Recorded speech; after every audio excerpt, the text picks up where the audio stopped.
TikTokers और YouTubers लाखों followers की बदौलत एक बड़े तबके पर असरअंदाज होते हैं और इसी असर रसूख को अक्सर औकात गलत मकासद के लिए इस्तेमाल किया जाता है। यही वजह है कि अब national cyber crime investigation agency ने टिकटॉकर इकरा कंवल, नदीम नानीवाला और मोहम्मद हसनैन शाह के खिलाफ मुकदमा दर्ज कर लिए हैं। उन पर इल्ज़ाम है कि उन्होंने गैर कानूनी ऑनलाइन ट्रेडिंग एप्लीकेशंस की तशहीर की और आवाम को मुनाफे का झांसा देकर इन ऐप्स में सरमायाकारी पर उकसाया। अब इस इक़दाम ने एक नए सवाल को जन्म दिया है। क्या है सोशल मीडिया पर असर रखने वाले अफराद अपनी जिम्मेदारियों को समझते हैं या वो सिर्फ वक्ती शोहरत और माली फ़ायदे के पीछे भाग रहे हैं?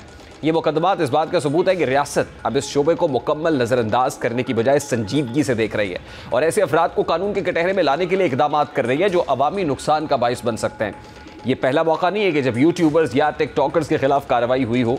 इससे पहले भी मुख्तलिफ मौके पर सोशल मीडिया पर गलत मालूमात फैलाने, आवाम को गुमराह करने या गैर कानूनी सरगर्मियों की तशहीर करने वाले अफराद को वार्निंग दी गई थी। लेकिन अब सूरत हाल इस मुकाम तक जा पहुंची है कि मुकदमा दर्ज किए जा रहे हैं, गिरफ्तारी के लिए टीमें तश्कील दी गई और मुल्ज़िमान को बार बार तलब करने के बाद भी जवाब ना देने पर कानूनी शिकंजा मजीद सख्त किया जा रहा है। इससे साफ जाहिर होता है कि यूट्यूबर्स और टिकटॉकर्स के गिर्द घेरा तंग होता चला जा रहा है। ये घेरा सिर्फ उन अफराद तक महदूद नहीं रहेगा जो गैर कानूनी एप्लीकेशंस की तशहीर में मुलविस हैं, बल्कि मुस्तकबिल में ये दायराकार उन सब के गिर्द भी फैल सकता है जो जाली खबरों, नफरत अंगेज़ मवाद या गैर अखलाकी तशहीर के जरिए माशरे को नुकसान पहुँचा रहे हैं।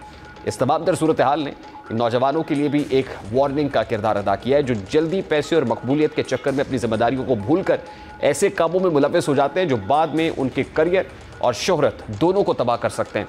अब रियासत के इस नए रवैये के असरात दूर रस होंगे।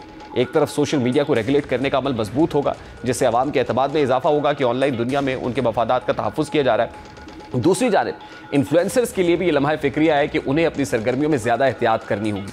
सोशल मीडिया प्लेटफॉर्म्स पर कामयाबी का दारोमदार सिर्फ फॉलोअर्स या व्यूज़ पर नहीं बल्कि एतमाद और एतबार पर भी होता है। जब कोई इन्फ्लुएंसर किसी प्रोडक्ट या सर्विस की तशहीर करता है तो उसके फॉलोअर्स इस पर यकीन करते हैं। अगर ये एतमाद टूटने लगे तो ना सिर्फ मुतासिरीन को नुकसान पहुंचता है बल्कि इन्फ्लुएंसर की अपनी साख भी बर्बाद हो जाती है। लिहाजा आने वाले दिनों में ये तवक्को की जा रही है कि यूट्यूबर्स और टिकटॉकर्स को ना सिर्फ कानूनी हदूद के अंदर रहकर काम करना होगा बल्कि उन पर यह अखलाकी ज़िम्मेदारी भी आयद होगी कि वो सिर्फ इन चीज़ों की तशहीर करें जो कानूनी, महफूज और आवाम के लिए फ़ायदेमंद हो।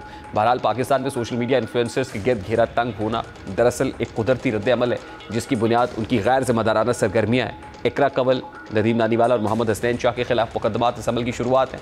अगर ये रवैया जारी रहा तो मज़ीद ऐसे केसेस सामने आएंगे और हुकूमत की जानिब से सख्त कवानीन मुतारिफ कराए जा सकते हैं। ये सूरत हाल सोशल मीडिया की दुनिया को एक नई समत दे सकती है जहाँ शोहरत और पैसा हासिल करने के साथ साथ जिम्मेदारी, एहतियात और कानून की पासदारी भी बुनियादी शर्त होगी।